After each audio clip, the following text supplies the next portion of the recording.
السلام علیکم جی، اب ہم آئے تھے سیر کرنے، ذرا ہم نے سوچا کہ آپ کو بھی یہاں کے سینز دکھائے جائیں، تو پیش خدمت ہیں، دیکھیے اور ہمیں بتائیے گا پھر۔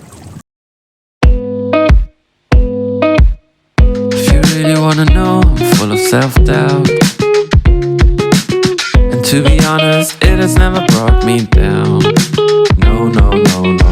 I'm really glad I'm not walking around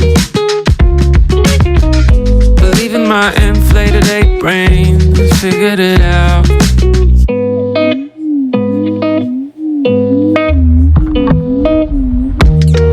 And suddenly you realize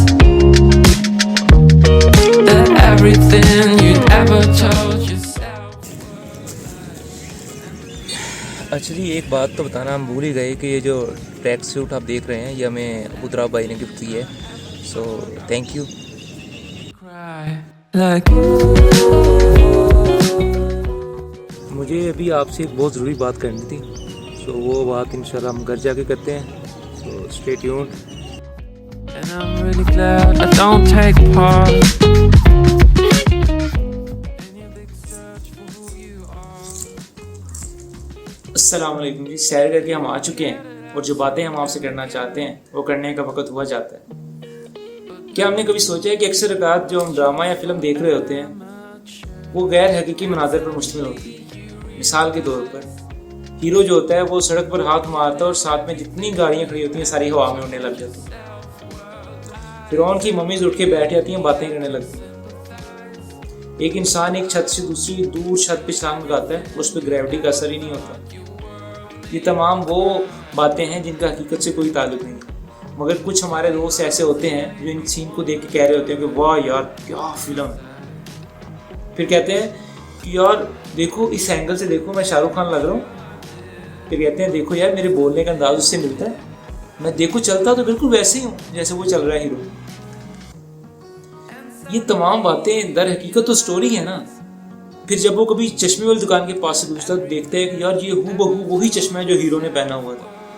وہ 10,000 روپے دے کے وہ چشمہ خریدتا ہے صرف اس لیے کہ وہ لگائے اپنی آنکھوں پہ اور اس جیسا دکھ سکے، دکھتا پھر بھی نہیں ہے۔ ایک اندازے کے مطابق پاکستان میں ہر سال $75,000 جو ہیں وہ ایڈز پر خرچ کیے جاتے ہیں۔ وہ ہمیں بار بار بار بار ایک چیز دکھاتے ہیں اور ہمیں اس کا عادی بناتے ہیں تاکہ ہم اس کو بار بار استعمال کریں، ہماری نظروں کے سامنے آئے، ایک کہانی کی شکل میں ہمیں دکھا رہے ہوتے ہیں۔ بچپن میں آپ کو یاد ہوگا ہمارے والدین بھی ہمیں کہانیاں سناتے تھے۔ مثال کے طور پر پیاسا کوا والی کہانی آپ سب نے سنی، میں نے بھی سنی، اس کا مورل آج بھی ہمیں یاد ہے، وہ ہمارے ذہن پہ نقش ہو چکی ہے۔ پھر ہمیں بتایا گیا تھا کہ مغرب کے بعد بیٹا گھر سے باہر نہیں نکلتے، کہ مغرب کے بعد جن اور شیطان جو ہوتے ہیں اللہ پاک ان کو کھلا چھوڑ دیتے ہیں، اور یہ باتیں ہمارے دلوں پر نقش تھی، نقش ہیں، ہم ان کو آج بھی مانتے ہیں۔ اللہ پاک بھی قرآن پاک میں پچھلی اقوام کے واقعات سنا کر ہمیں نصیحت کرتے ہیں۔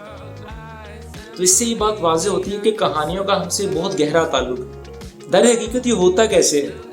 جو کہانی سنانے والا ہوتا ہے سب سے پہلے تو ہمیں اس دنیا سے نکال کر ان ریئلسٹک دنیا میں لے جاتا ہے، پھر ہم آہستہ آہستہ جب جو پڑھتے جاتے ہیں ہم کہتے ہیں کہ یار یہ مجھ سے بہت ملتا جلتا کردار ہے، اس کی عادتیں بھی بالکل میرے جیسی ہیں، یہ میری عادتیں بھی بالکل اس کے جیسی ہیں، ہم اپنے آپ کو کنسیڈر کرنے لگے۔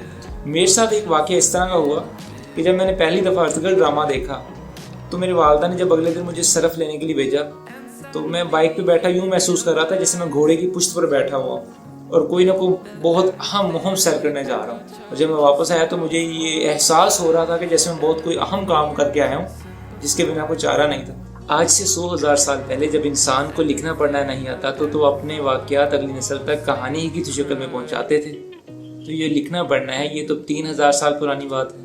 تو بات کرنے کا مقصد یہ ہے کہ اس کہانی کا انسان کی زندگی میں بہت اہم رول ہے۔ سو یہی وہ باتیں تھیں جو ہم آپ سے کرنا چاہتے تھے۔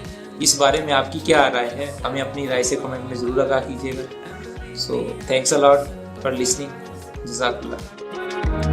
Still everything you ever thought you were made me cry.